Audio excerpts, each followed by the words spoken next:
I still blame myself for my dad's death, even though I know I shouldn't.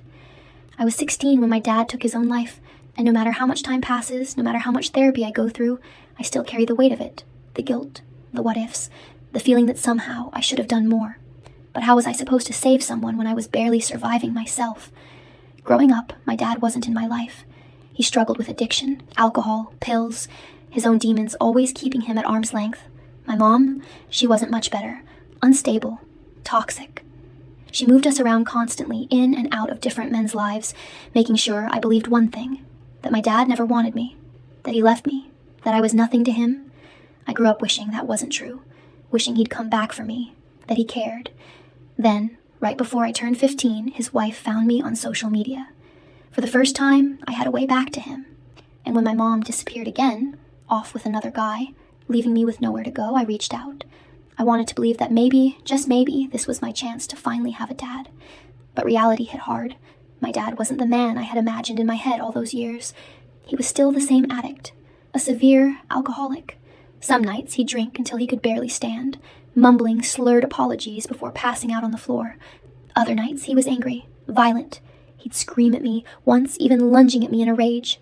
And then there were the nights that haunt me the most, the ones where he'd sit me down and tell me about his pain, about his plans to end it, how he'd wait until my little brother was grown before taking his own life, how if he ever lost me again, he wouldn't be able to handle it.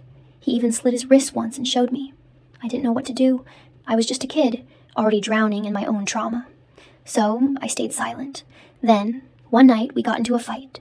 Something stupid. I wanted to stay at a friend's house longer than planned. He thought I was lying. The argument got ugly, and I left. I went back to my mom's, blocked his number. I didn't reach out. The last time I saw him, I had gone back to grab some of my things. He was sad, I could see it. But I'd spent my whole life moving from house to house, forced to detach just to survive. I didn't say much. I was numb. 2 weeks after I turned 16, he hanged himself. In the shed, right above the rest of my belongings. Blackout drunk. No note. Just gone. I was at a friend's house when I found out. His wife texted me, then called. She didn't want to tell me how he died, but deep down, I already knew. And then she told me everything. Every gruesome detail I never asked for. I've carried that moment with me ever since. And no matter how much I remind myself that his choices were his own, I can't shake the thought that I left. That I did the one thing he told me would break him. That maybe, if I had just stayed, things would be different. I know the rational side of it. I know that when someone has already made up their mind, it's nearly impossible to change that. I know I was just a kid. I know it wasn't my responsibility. But none of that changes how I feel.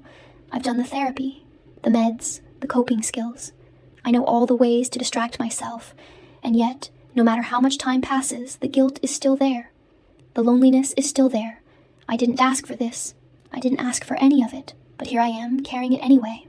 I don't even know why I'm posting this. Maybe I just need to say it out loud. Maybe I just don't want to feel so alone. If you've ever lost someone and blamed yourself, how did you learn to let go of the guilt? If you've struggled with feelings like this, how do you cope? I'd really appreciate hearing from anyone who understands, even if it's just to remind me that I'm not alone. Love,